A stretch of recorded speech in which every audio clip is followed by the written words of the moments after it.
In the dead of night, in August 1977, a machine listening to the cosmos recorded something impossible. 6 characters on a computer printout that would consume a man's entire life. 6 EQU-J5. A signal 30 times stronger than background noise, broadcast on the most intelligent frequency in the universe. It lasted exactly 72 seconds, then vanished forever. Was it a message from another world, or the greatest scientific delusion of all time? In the dead of a clear Ohio night in August 1977, the world was listening. Not people, not consciously anyway. The listening was being done by a machine, a giant silent sentinel sprawling across a field near Perkins Observatory, known affectionately to its creators as the Big Ear. It was a peculiar-looking instrument, more like a minimalist sculpture than a telescope. A vast, flat metal plane designed to catch the faintest whispers from the cosmos and funnel them into the heart of the observatory. Inside the control room, the air was cool and smelled of warm electronics and aging paper. The only light came from the green glow of equipment status indicators on towering racks of humming machinery. This room was the Telescope-S brain, a place of automated, unthinking patience. No astronomers in white coats paced the floor in anticipation of a great discovery. There was no one here at all. The search, in its rawest form, was a lonely, industrial process. The true sound of the room was the constant, rhythmic chatter of an IBM 1130 computer. It took the analog signals from the telescope, the raw noise of the universe, and translated them into a language of numbers. Every 12 seconds, it punched a new character onto a continuous ream of fanfold paper, a report from the void. The paper spooled out of the machine, piling up in neat stacks, a physical library of cosmic silence. For hours, for days, for weeks, the report was almost always the same. A stream of 1s and 2s, occasionally a 3. These were the background whispers, the hiss of distant, unthinking stars, the afterglow of creation itself. The teletype machine clattered on, methodically, monotonously. 1, 1, 2, 1, 1, 1, 2, 1. Each number was a confirmation of the ordinary, a testament to the staggering, unimaginable emptiness of space. The machine listened without hope or expectation. It simply recorded what was there. And on this particular night, under the indifferent gaze of the constellation Sagittarius, it continued its work, oblivious to the fact that it was about to record the single most anomalous and controversial data point in the history of astronomy. A few days later, in a cluttered office at Ohio State University, Jerry Ehman was trying to bring order to the chaos. At 37, Jerry was a volunteer astronomer, a man who donated his time for the simple, profound love of the search. His desk was an island of meticulous organization in a sea of academic clutter. Datasheets were filed in labeled binders, research papers were stacked with geometric precision, and his pencils were sharpened to perfect points. He was a data-driven man, a pragmatist who believed in rigor, process, and the sanctity of evidence. Across from him, another volunteer, Phil, leaned back in a creaky chair, feet propped up on a stack of journals. "I don't know how you do it, Jerry," Phil sighed, taking a bite of a donut, staring at pages of 1s and 2s all day. "It's like watching paint dry in slow motion. We're more likely to find a lost weather balloon than a message from Alpha Centauri." Jerry didn't look up from the column of figures he was checking. He made a small, neat annotation with a ballpoint pen before answering. "That's because you're looking for a shout, Phil.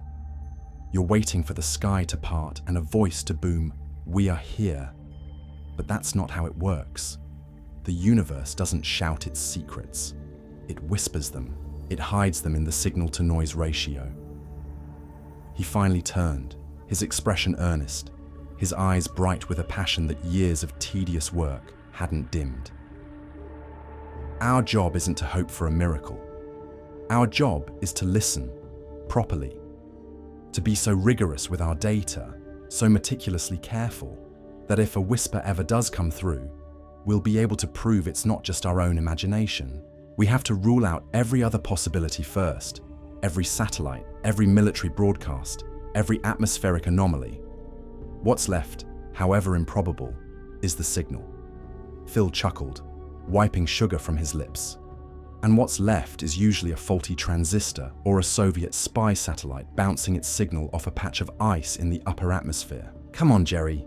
Extraordinary claims require extraordinary evidence, right? We don't have anything close to ordinary evidence yet.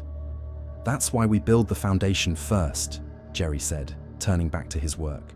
One brick of clean data at a time. He loved the process, the clean logic of it. He trusted the data above all else, more than intuition, more than hope. The scientific method was his shield and his sword, the only reliable tool for navigating a universe of infinite possibilities. He believed in its power to reveal the truth, no matter how mundane. He had no idea that his faith in the data was about to be tested by a single, unbelievable printout currently waiting for him in a stack of paper back at the Big Ear. It was a routine task, one he'd performed countless times. Jerry drove out to the observatory, collected the thick stacks of fan-fold paper from the control room, and brought them to a wide, empty table to begin his review. He worked methodically, scanning the endless columns of low-digit numbers with a practiced, efficient eye. It was a form of meditation, a search for the slightest deviation from the norm. He went through the printouts from August 16th. Nothing, just the usual ones and twos. He moved on to the data from the 17th, more of the same. He was halfway through a page when his eyes stopped. He blinked, thinking it was a smudge, an ink blot. But it wasn't. There, in the middle of a sea of monotony, was a sequence of 6 characters that didn't belong. 6EQU5. His breath caught in his chest. He knew the code instantly. It was the language of the machine. The numbers 1 through 9 represented signal intensities rising above the background noise. To save space on the printout, the scale continued with the letters of the alphabet. AR was 10, B was 11, and so on. Jerry's mind raced. An E was an intensity of 14, a Q was 26, and a U was a signal strength more than 30 times stronger than the background hiss of deep space. It was a skyscraper in a city of bungalows, an absolute impossibility. His confident analytical posture dissolved. He leaned closer, his finger tracing the characters as if to confirm they were real. 6EQUJ5.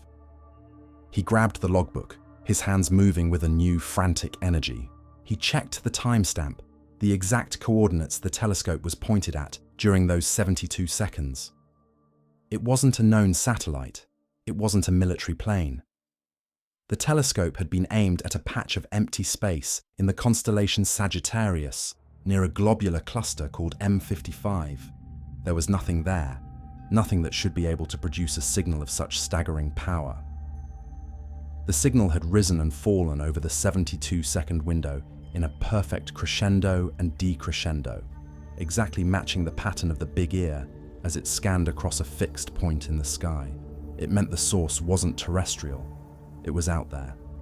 A tremor ran through him, a strange cocktail of intellectual shock and pure, unadulterated awe. His entire career, his entire philosophy, was built on the idea that the universe whispered. This was not a whisper. This was a primal scream. He scrambled for a pen, his fingers fumbling in his pocket. He pulled out a red one. He looked back at the printout, at the 6 characters that had just shattered the mundane reality of his work. They were a message. What they said, he didn't know. But they were undeniably, intelligently there.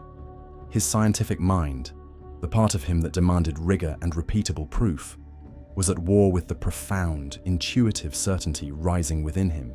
He uncapped the pen. The hand that a moment ago was steady and precise now trembled slightly. He pressed the tip to the paper and drew a sharp, definitive circle around the 6 characters. Then, in the margin, next to the single most important data point he had ever seen, he scribbled the only word that his reeling mind could conjure. a word not of scientific notation, but of pure human astonishment. Wow! For a few long seconds, Jerry Ehman didn't move. He just stared at the red circle on the fan-fold paper, at the single, explosive word he'd scribbled beside it. Wow! The hum of the control room, the scent of dust and warm machinery, it all faded away, replaced by a roaring in his ears. Then, his paralysis broke. He snatched the sheet of paper from the table, his heart hammering against his ribs, and ran. He didn't stop running until he burst through the door of the observatory director's office. Dr. John Krauss, a man in his 60s with a calm, weathered face that had seen decades of cosmic silence, looked up from a complex orbital chart, his expression more startled by Jerry's entrance than anything else. "John, you have to see this," Jerry said, breathless. He flattened the printout on the director's desk, his finger jabbing at the circled sequence. "Last night's run, Aero 316 UTC, pointed at the M55 cluster." Krauss picked up the sheet, his eyes scanning the columns of numbers with a practiced analytical gaze. He saw the sequence, 6QJ5. He put on his reading glasses and looked closer. A low whistle escaped his lips. 30 times background, he murmured, more to himself than to Jerry. "That's significant." Significant? Jerry's voice was a half-laugh, half-strangled cry of disbelief. "John, it's impossible. The bandwidth was incredibly narrow, less than 10 kilohertz. The frequency was 1420 megahertz, right on the hydrogen line. And look at the intensity curve." He traced the shape in the air with his hand. A perfect bell curve. It rose for 36 seconds as the telescope moved toward it, and it fell for 36 seconds as it moved away. It's the exact signature the big ear would get from a fixed deep space source. It's not ours. It's theirs. Krauss leaned back in his chair, setting the paper down gently. He took off his glasses and rubbed the bridge of his nose, his expression shifting from intrigue to a familiar, weary skepticism. He was the gatekeeper of scientific orthodoxy, the man whose job it was to temper passion with pragmatism. "Or," he began, his voice calm and measured. It was a domestic television signal from Indianapolis that bounced off a piece of space junk at exactly the right angle to hit our feed horn. "The frequency is a protected spectrum," Jerry countered immediately. "It's internationally banned for terrestrial broadcast." "A military signal then," Krauss offered. "Classified. They don't exactly follow the rules." "A military signal would be continuous or pulsed, not a perfect 72-second spike that never repeats. John, nothing we know of behaves like this. No satellite, no known celestial object. This is it. This is what we've been looking for." For a long moment, Krauss was silent. He looked from Jerry's fiercely hopeful face to the impossible data on the page. He could feel the gravity of the moment, the sheer, world-altering potential held in that string of 6 characters. But decades of training, of failed experiments and false positives, had built a wall of caution around him. "The data is compelling, Jerry," he said finally, his voice soft but firm. "It is the most compelling anomalous signal I have ever seen. But that's all it is. One data point is an anomaly. It is not a discovery." He held up a hand to stall Jerry's protest. "Not yet. We'll point the ear back to that exact spot. We'll listen, day and night. If it's there, we will find it again. And then you'll have your discovery. Until then, we have a ghost." The weeks that followed were a blur of caffeine-fueled hope and grinding frustration. Krauss was true to his word. The big ear, the great unblinking eye, was fixed on that one tiny patch of sky in the constellation Sagittarius. A small, dedicated team, led by a sleepless and obsessive Jerry Ehman, maintained a constant vigil in the control room. At first, the atmosphere was electric. Every clatter of the teletype machine made them jump. Every new sheet of paper was snatched up with breathless anticipation. They were on the verge of history, and they all felt it. But the universe remained stubbornly, maddeningly silent. The machine chattered on, spitting out its endless columns of mundane noise. 1, 1, 2, 1. Day after day, the printouts were blank canvases, testaments to their failure. The initial excitement curdled into a tense watchfulness, which then slowly dissolved into a shared, unspoken despair. The silence from the stars became a physical presence in the room, a deafening roar that mocked their efforts. Jerry's faith in the scientific method observe, test, repeat was being used as a weapon against him. The very process he revered was failing him. With each new, empty printout, the original signal became less like a brilliant discovery and more like an isolated, unprovable fluke. His shoulders slumped, the fire in his eyes dimmed, replaced by the haunted look of a man clinging to a memory that the world was determined to erase. After a month of relentless searching, they had nothing. Nothing but that one, single sheet of paper with its impossible, circled message. It was all he had left.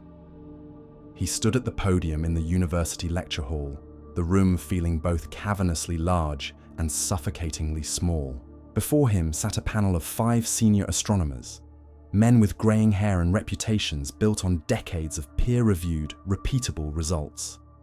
In the front row, a smug smile already playing on his lips, was Dr. Carlyle, a rival from the physics department, known for his sharp intellect and even sharper tongue. Jerry laid out his case. He spoke with the passion of a convert, but the precision of a scientist. He presented the data, the bell curve, the narrow bandwidth, the protected frequency. He showed them his painstaking work ruling out every known satellite, every conceivable form of terrestrial interference. He was asking them to take a leap with him, a leap guided by the undeniable quality of a single perfect data point. When he finished, the room was silent. Then, Carlyle raised his hand. He didn't wait to be called on. "A fascinating story, Dr. Ehman," Carlyle began, his voice dripping with condescension. "But what you've presented here isn't evidence. It's a statistical ghost, an instrumental artifact, most likely." He stood up and addressed the panel, ignoring Jerry completely. "Gentlemen, let us apply the principle of Occam's razor. What is more likely? That an undiscovered intermittent pulsar, broadcasting outside its known frequencies, created the spike, possible. That a previously unknown form of interstellar scintillation briefly focused a distant radio source, amplifying it to an unheard-of degree, conceivable." He paused, letting his words hang in the air before delivering the final blow. "Or is it more likely that an advanced alien civilization decided to broadcast a single 72-second message in our direction? A message that just happened to arrive at the exact moment our little antenna was sweeping past. A message they never, ever bothered to repeat." He let out a small, dismissive laugh. "What is the more parsimonious explanation?" The other panelists shifted uncomfortably, but nods of agreement rippled through the group. Carlyle had perfectly articulated their own unspoken professional skepticism. He had framed Jerry's discovery not as science, but as fantasy. Jerry stood frozen at the podium, his hands gripping its edges. He had no reply. Carlyle had used the logic of science to make him sound like a fool. He looked at the faces of the panel, seeing not open-minded inquiry, but the closed doors of orthodoxy. They hadn't refuted his data. They had rejected its radical implication.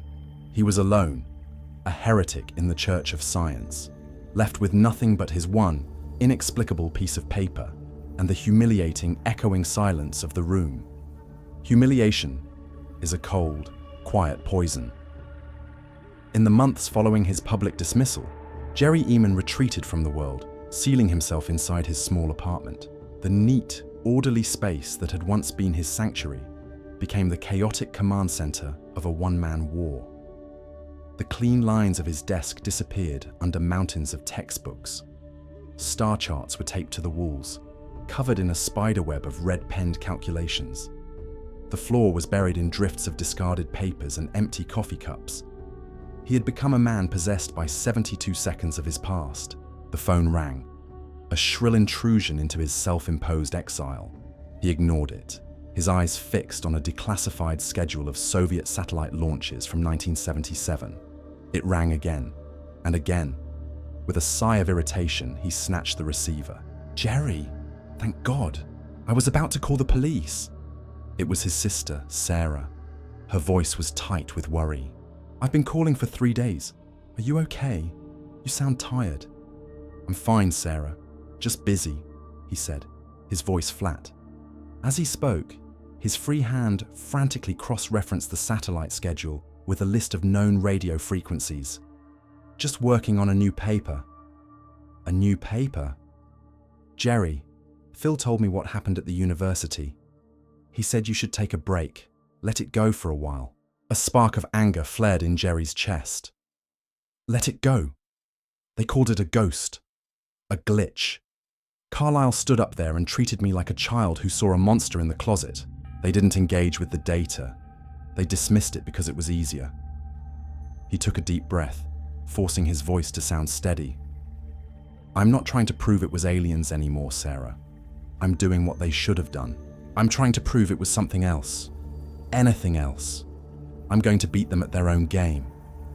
His tone was meant to be reassuring, the calm voice of a scientist at work. But Sarah could hear the obsessive, grinding edge beneath it. "Jerry, please. Are you eating? Are you sleeping?" "I'm fine," he repeated, the lie tasting like ash in his mouth. He was looking at a log from a defunct weather satellite, his eyes scanning for any possible harmonic that could have produced the signal. "Listen, I have to go. I'm right in the middle of something. I'll call you this weekend, I promise." He hung up before she could reply, plunging the apartment back into silence.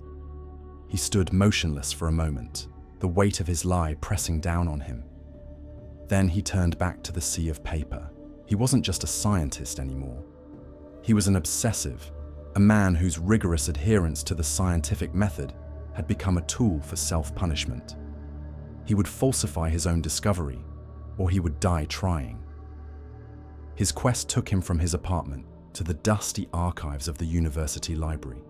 He became a familiar haunted figure, poring over microfiche until his eyes burned, and digging through government documents that hadn't seen the light of day in decades. This was his new methodology, a methodical, frustrating process of elimination. He was no longer looking for a confirmation, but a contradiction. He'd turned one wall of his apartment into a massive chalkboard, a testament to his descent. At the top, in large letters, he'd written, "Origins of Wow. Mundane explanations." The list grew longer each week. His first entry was military signal. For days, he hunted down frequency allocation charts and declassified military broadcast schedules from 1977. He found nothing. No known signal, classified or otherwise, used that narrower bandwidth on that specific protected frequency. With a satisfying slash of white chalk, he struck it from the list. Next was satellite harmonic. He spent a week calculating the orbital paths, velocities, and broadcast frequencies of every known man-made object that was in the sky on August 15th, 1977. Not a single one had the trajectory or the equipment to produce the signal. He crossed it out. Gravitational lensing event? Carlisle's smug, dismissive suggestion. Jerry spent 2 weeks buried in astrophysics journals, running complex equations. For a distant radio source to be amplified that intensely, it would require a massive, unobserved object, a rogue black hole, or a cluster of dark matter to pass through the precise line of sight. The odds were so infinitesimally small as to be effectively zero. He drew a thick, angry line through the words. For every mundane explanation the skeptics had so casually offered, he found concrete scientific evidence to disprove it. He was using the tools of their skepticism to expose their lazy assumptions. He was using the demand for evidence to show they had none. The list of what the signal wasn't grew until it filled the board, a catalogue of vanquished theories. He was systematically destroying every possible refuge for his critics, leaving them with only the truth he had tried to show them. The problem was, he was no closer to proving what the signal was. He slumped in the chair in his apartment, exhausted and defeated. The chalkboard loomed over him, a monument to his failure. He had done it. He had beaten them at their own game. He had scientifically, methodically, and rigorously proven that the WOW signal was not a satellite, not a military broadcast, not a known celestial phenomenon. He had proven what it wasn't. But he was no closer to proving what it was. He was left with a void, a mystery defined only by what it wasn't. The wall of skepticism was still standing, and he had thrown himself against it until he had nothing left. His eyes drifted aimlessly around the room, landing on a stack of textbooks he'd been using for reference. On top was a worn copy of a classic radio astronomy text. He picked it up, flipping through the pages without thinking, the way a man skims a hymnal in a moment of quiet despair. He stopped on a chapter about spectral lines, the unique frequencies of light emitted by different elements. His eyes fell on a simple diagram of the hydrogen line, the most fundamental element in the universe. And then he saw the note below it.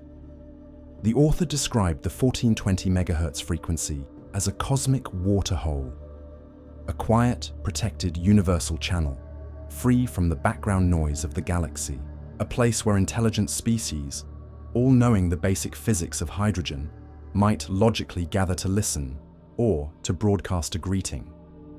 The phrase hit him like a physical blow. Waterhole.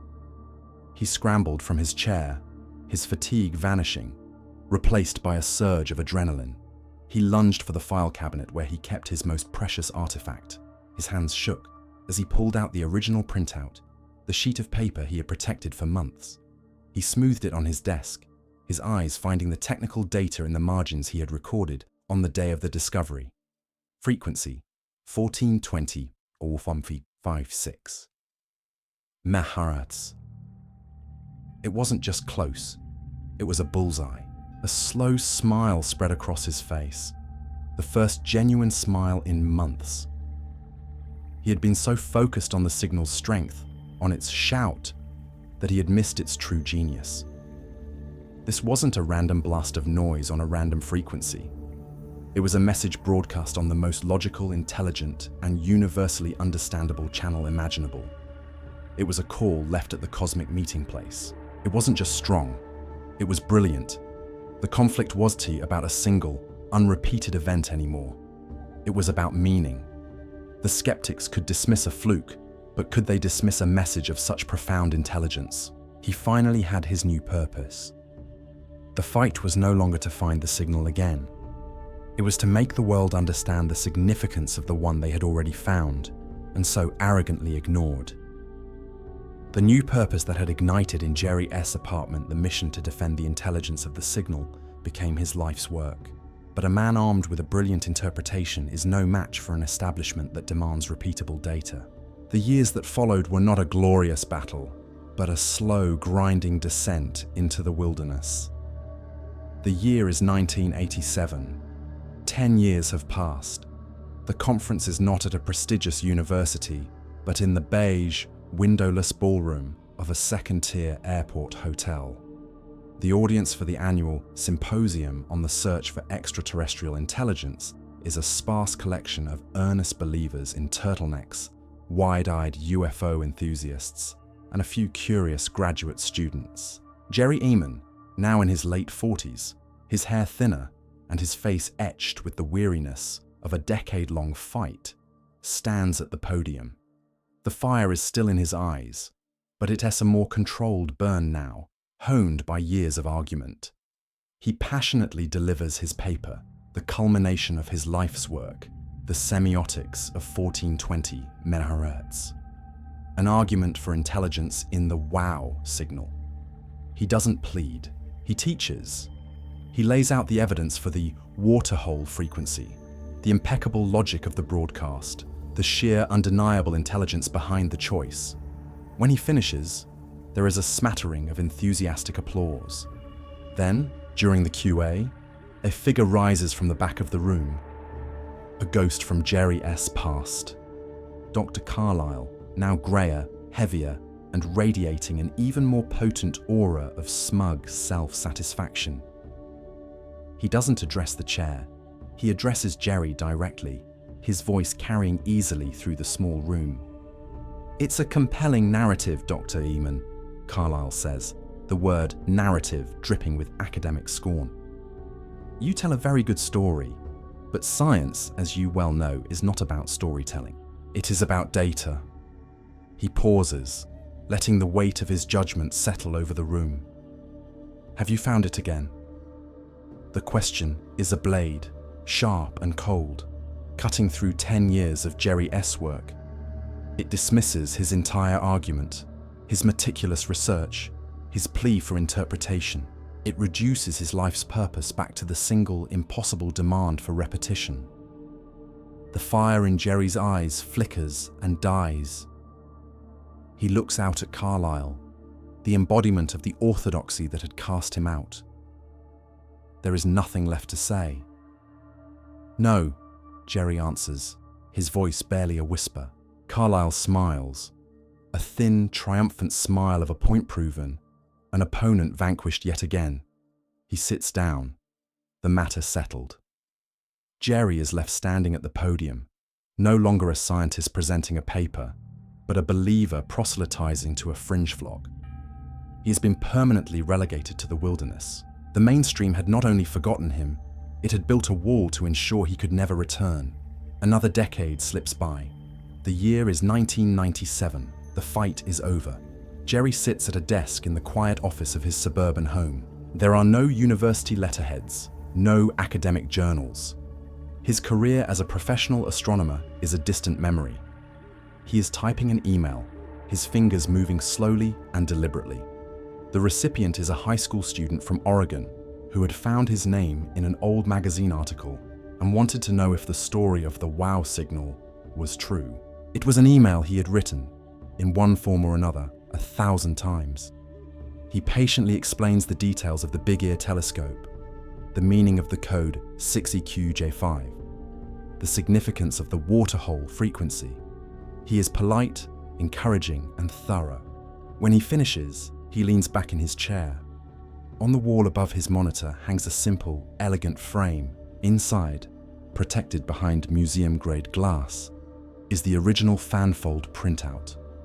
The red circle, the scribbled wow, they are as vivid as the day he made them.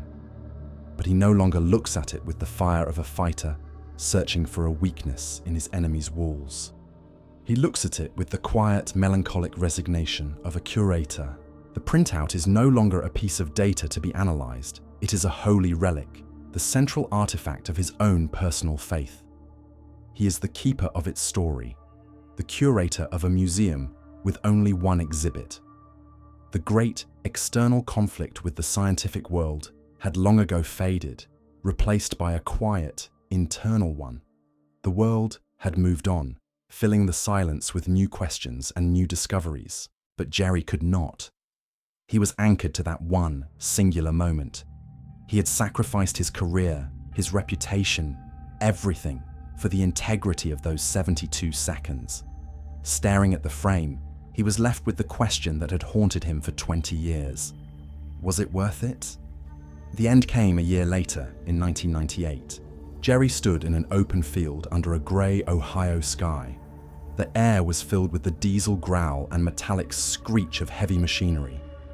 A yellow bulldozer, mud-caked on its giant treads, was tearing into the last remnants of the Big Ear radio telescope. The massive structure, once a monument to human curiosity, was now just a pile of scrap metal, being ripped apart to make way for progress. A large sign planted in the churned-up earth announced the site's future. Coming soon, the Fairway Estates at Delaware, a premier golf course community. Jerry watched, motionless. There was no anger left in him, only a profound, hollow emptiness. He was watching a burial. The physical instrument that had connected him to the cosmos, the machine that had channeled that impossible whisper into his life, was being erased from the face of the earth. The place where humanity had been asked its greatest question was being paved over to make way for a sand trap on the seventh hole. It was the ultimate symbolic defeat, the death of his last lingering hope of ever being vindicated. The world hadn't just ignored the question, it was actively destroying the place where it had been asked. There was nothing left to point to, nothing left to fight for. The physical manifestation of his entire life's quest was gone. A heap of twisted metal sold for scrap. He stood alone in the field, listening to the roar of the bulldozer, a sound that finally, completely, drowned out the memory of the whisper from the stars. The wreckage of the Big Ear was eventually cleared away. The golf course was built. The world, for the most part, forgot. But a story that powerful never truly dies. It becomes a legend, a whisper passed down through a new generation. A generation that had grown up with the internet, with a universe that felt both smaller and infinitely more mysterious. And they wanted to know about the man at the center of it all. The year is now. Jerry Ehman, an old man with kind, clear eyes and a serenity that seems carved from time itself, sits in the quiet intimacy of a black box television studio. Opposite him, a young documentary filmmaker leans forward, her expression one of deep, genuine respect. They have been talking for hours, recounting the entire decades-long saga. Now she prepares to ask the final, crucial question. "You dedicated your life to it," she says, her voice soft. "You lost your academic career over it. Your contemporaries called you a fanatic, a fantasist. After all this time, with no new proof, no second signal, was it worth it? Why do you still believe?" Jerry is silent for a long moment. He doesn't look angry or defensive. He simply looks inward, his gaze drifting back across the vast, lonely expanse of his own life. As he begins to speak, his voice calm and clear, the world of the studio melts away. We see a flash of a young Jerry, his face illuminated by the glow of a computer printout, his expression one of pure, unadulterated awe. We see him in the frantic control room, surrounded by sleepless colleagues, searching for a ghost in the machine. We see him at the podium, his face pale with humiliation as Carlyle delivers his verbal execution. We see him alone in his chaotic apartment, a man possessed. And finally, we see him standing as a solitary, defeated figure, watching a bulldozer tear his past to pieces. "Belief is the wrong word," Jerry says over these images of his life's triumphs and tribulations. "Belief is for things you accept without evidence. I have never done that. The data from that night in 1977 was real. It is the most significant and intelligently structured radio signal we have ever recorded. That is not a belief. It is a fact." He pauses, his gaze returning to the filmmaker in the studio. What the scientific community demands, and rightly so, is repeatable proof. And I have none. I have spent a lifetime accepting that limitation. But here's the thing about science that we sometimes forget. It isn't just a collection of answers. It begins with a question, a moment of curiosity, a single, anomalous event that doesn't fit our models of the universe. The wow signal was the greatest question humanity has ever been asked in a language we could understand. It was a 72-second knock on the door from somewhere deep in the cosmos. For a long time, I thought my job was to prove who was knocking. I failed. But I was wrong about what my job was. My job wasn't to answer the question. My job was to make sure we never stopped asking it. My job was to protect the integrity of the question itself from a world that is too busy, too cynical, or too afraid to listen for an answer. The final scene is not in a studio. It's a warm summer night. Jerry is in his own backyard, standing next to a modern consumer-grade telescope. Beside him, his young granddaughter stands on a small step stool, her small hands resting on the telescope's body. The obsessive search is over. The manic energy is gone.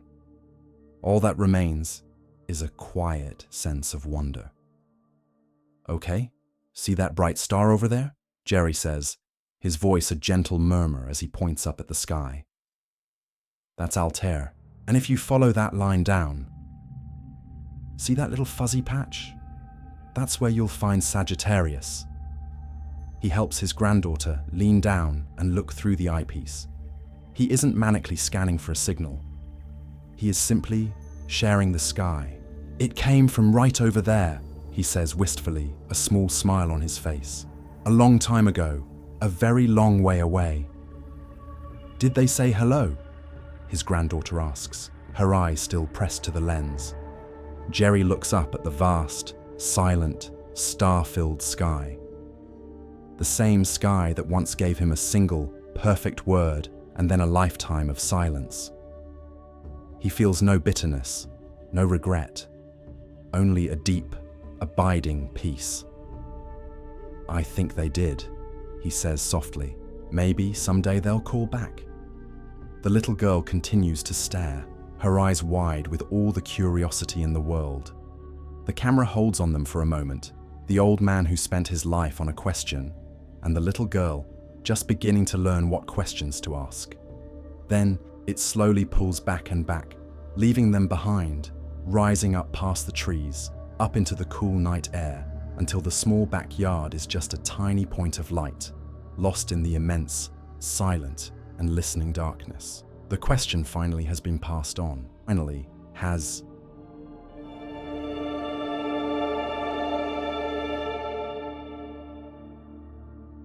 What a powerful story about the loneliness of discovery. What strikes me most about Jerry Ehman's journey isn't the signal itself, but the impossible position it put him in. He begins as the perfect scientist, a man who trusts only the data. But then, the data gives him something that science itself cannot fully process.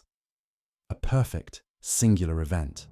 His entire life becomes a battle, not between science and superstition, but between two core scientific principles: the integrity of evidence versus the necessity of repetition. The wow signal is a fascinating paradox. The data is clean, powerful, and points to an extraordinary conclusion. Yet, because it never happened again, the scientific method, the very tool Jerry dedicated his life to, almost requires him to dismiss it. He's forced to become what he never wanted to be, a man who sounds like he's operating on faith. But his faith isn't in an idea, it's in a single, concrete data point. The story shows us that sometimes a mystery isn't powerful despite the lack of answers, but because of it. Jerry's final role as the curator of the question is his ultimate triumph. He realizes that the value of the signal wasn't in providing an answer, but in giving us a much better, much bigger question to ask. It leaves me wondering about the nature of proof itself. So I'll ask you, if you were faced with one piece of perfect, undeniable evidence for something extraordinary that could never be proven again, would you abandon it for the sake of scientific rigor, or would you dedicate your life to defending it? Let me know in the comments.